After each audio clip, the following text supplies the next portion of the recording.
pa epiesika pa eni na mamu nim se ade chi ade se bia yete ensem fofo na se etenti yesu so de yenyan eye echeso ade biara da gano wahala dwumedie na mede ba besomo na ne dai di echese eye na aba anamo ababida de edi ba kwa chese won pe na so no ene ye ba dodo na etimi edi ehunu na ebiem so ni din ede eye Osebo anaso bitimi afren eye Zara man na se bia wunim na me chiro eye sese abrantia wono dem ye maya entade yi bie ne skirt ne top water ehye aches wo se wo ye fashion star ye fashion ho nyoma e na wo ye no ntine chese wo no so o chire Ghana for ye ni bie ne eye ye nia be ma na ye papa eye Osebo ne ho asem na me ka nimfoni e na eda so no se ebia wunim eye ono na wo din sem bi ababetu eye edwa a chese ensem no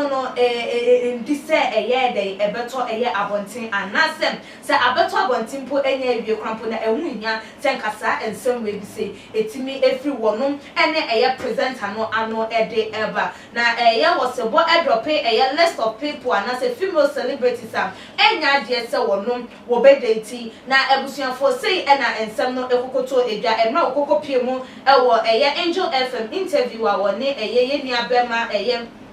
Ochiame Kofi etwetwen eye enkomo na interview nim no as they were talking na wo monsem kayem no eno na ma eye presenter eye Ochiame Kofi edeba abontin se eye Tracy Bachi ekwa people Pamela Odame sankofo we mi ansase e kasa won fo wo bi enko out ahwan ena nkone ne beko date no ena wono susu yi ano se enya de se woni obia ebeko date wo mu mi ansa no obia ne wono mu a woni wo mu ebeko date esanse be ma wewe wo kwa kope wo ba wo besa woni no enware aware wo ba woni no ete wono mu aka che ne se wonda wo beda enye de obeka che ne se da obeka che se o media madadodo enya de se ha wo pema bi ti se eyem Ochiame Kofi eye ne yire anje se yesterday ena ebiemu ensusu no nka wombo obi ti se eye Jackie anase wombo obi ti se eye Matankama eye Nana Mama Brown ene wo mo makekan because wo mo ena eye enkrofo obetimi ene wo mo akọ abontina ebusuafo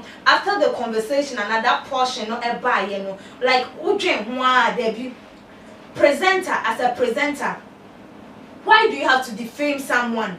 just for a trend and as a baby? Because a yankita home and a woody. Aka I had a yow like in Sembusamu na Kapusu Musa. Wait to say a female celebrities brain and a Kausu say one and no ever call out say asking a date not one and choose and one embody but some body the ashana does it mean say like he's degrading them as in say stay tracing and a polo and a Pamela they don't deserve and they are like one more young Crawford and you can say you don't want to call out and assistant like what does a year or Chame Kwame want to tell us? And then I walk at him. I admire woman funny, a woman papa, a woman, I want one, and I say one more than 10 one. Done that, you're like, you look down upon people. Done that, you know, maybe a tarnish a year and call for email. Now, Nipan about one thing over the Casavia was the hey, Nipan will one dear, Nipan say no, dear, I see a kind, I dare a kind that one. And Sunaka wants a one hour fire and some no ever because one will put dear, and yet there's one super babontin, Ababaka a yes, a year and some no a achom. Wupu one, and a year then aquadan su ebu, penny one, respect is end. Respect a reciprocal. What the man no be so at the amount. Now, so who will be an imtia, who work at an imtia, better aquadan swoop and in so one also adding the day amount because what when say on yet or bar and was a unique date. One may always say on set and fatasa will be bema a day etchy, and I want my own say, one no day a ma. One more and cut a year home. Now, what dear a year to be like, and yes, like, yeah, no more air quantity in a buy who boo or year and answer who you say, or you're okay, or you're good, or you say,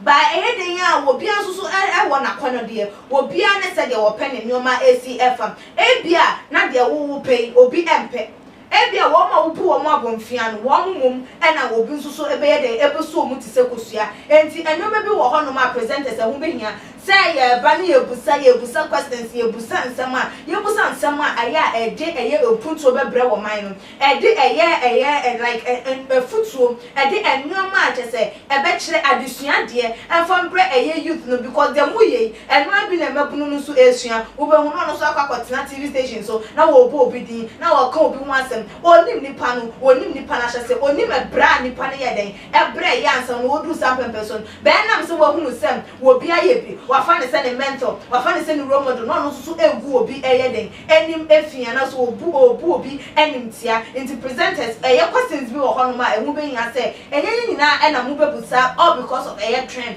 or because of eye hype na ye share eye nua be ma no so ne response or responding in a matured way, a way be as in say enyo bia no ne beko out the same as in say e won so no enya be ma bia na wo mon so no wo mo be choose say wo mo no wo ne wo mo e beko house and it could be say eya wo Osebo ya na say wo ye Zara man na wo kase wo mo miansa wo fo bia enko out no they could also choose the same way and no there your bia opinion so nti wo kase wo no bia enko out and no de wo bia enye den ensi wo kwan e wo ye question na de ema wo na wo answer ye nanso so se ebi wo ho no ma ye bu eye nkofo ni ntese de ndi kankan ye no eno na ye nhwe na ye de ye nsi eye ano ekwan oba na question bi wo ho no ma ye busawo na wo hwe se ade we ye didiw na enya wo de ye ka ede cho na enko ye emfa emma wa enya de se wo susu be ka ede cho bi because winim se ade we de mempe enti san susu na one person de be yo no memfa enye den enye eye obi because obia e wo de wo pe obia e wo de wo choose de wo pe no enya de se obi e be pe ena de wo pe no ebia na no na obi ye den e pe enti ye hwe eye hawa ye puti na ye downgrade eye enkofo na ye ma ebi eluki like eye se superior na ye ma ebi susu eluki ye sem ase de omo ye outmoded omo nka ho omo nka system no ho no mama ye hwe hawa ye puti eye yensem ene hawa yensu so aye kokotena set so responding to questions no how are yensu so ye be answer your questions no na etimi ama pepe ye ene be ye asundue aba eye omen because wo kan na nipa no so kokoso so wa ma me kase nipa no enye de emu ade be bia na response no ene trigger that comment na say that ye ono so na dwenkyerem e de etu edwa abusia form said the dan da ye de ebebe som no ni say too much de ensem no de eba yentimi emfa enkame wo so wadwenkyerem efa ensem no ho no why ene ye right say ye ochami kofi obusa that question with the mentioning of Tracy Pamela ene ekrapin polo wo mudi ewo mu ana say na ehu ehia senka obebo wo mu edin for wadwenkyerem no ebra ewo too much gh your comment section like your videos na share follow yen ewo your IG page and your Twitter handle so @gh_ midi e de ekriesi kapadasene yebesane she